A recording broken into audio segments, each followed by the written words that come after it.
మీరు చెప్పారు కదా ఫస్ట్ 2000 పిల్లలతో స్టార్ట్ చేశారని. ఫస్ట్ ఆ బ్రీడ్ ఎక్కడి నుంచి తెచ్చారు మీరు? బ్రీడ్ మేము నామకల్ కరీంనగర్ మన తమిళనాడు నుంచి తీసుకొచ్చాం. తమిళనాడు నుంచి ఒక 5000 పెద్దవి తెచ్చుకొని అలా సెలెక్షన్ బర్డ్స్ ఒక 2000 తయారు చేసుకొని అలాగనే ఎగ్ ప్రొడక్షన్ చేసుకుంటూ ఇక్కడే హ్యాచరీ పెట్టినాం. సో మీరు ఎప్పుడైతే 2000 పిల్లలు తెచ్చినప్పుడు అప్పటి నుంచే మీరు మదర్ బ్రీడింగ్ అనేది కూడా ఇక్కడ నుంచే స్టార్ట్ చేసినాం.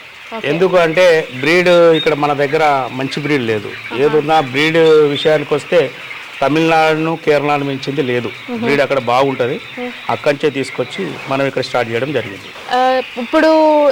ఇప్పుడు షెడ్ ఎంత ఏరియాలో ఉంది సార్? ఒక్కొక్క షెడ్ 120 ఫీట్ పొడుగు, 120 ఫీట్ పొడవులో 30 వెడల్పు.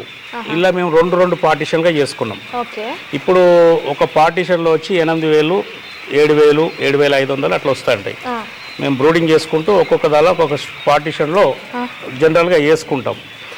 ఇది క్రమేణా ఎవ్రీ 4 డేస్కి ఒక సైక్లింగ్, 4 డేస్కి ఒకసారి మా దగ్గర పిల్లలు వస్తాయి. ఆ 4 డేస్ మనం బ్రూడింగ్ చేసుకుంటాం, ఇందులోకి షిఫ్ట్ చేసుకుంటాం. ఎందుకు ఆ కాన్సెప్ట్ పెట్టుకున్నామంటే ఎప్పటికీ మా దగ్గర 365 డేస్ మా దగ్గర బర్డ్స్ దొరుకుతాయి. 365 డేస్ ఎక్కడ కూడా ఎవరు ఏ కస్టమర్ వచ్చినా, ఏ రాత్రి వచ్చినా, పగలు వచ్చినా లేవనుకుంటే మేము సర్వీస్ చేస్తున్నాం. వాళ్ళు కూడా మాకు ఆ రకంగా మా దగ్గర అయితే ఖచ్చితంగా ఉంటుందని ఇంత పెద్ద ఎత్తున సేల్ చేస్తున్నామంటే మా దగ్గర దొరుకుతుంది అనే ఆలోచనతోనే.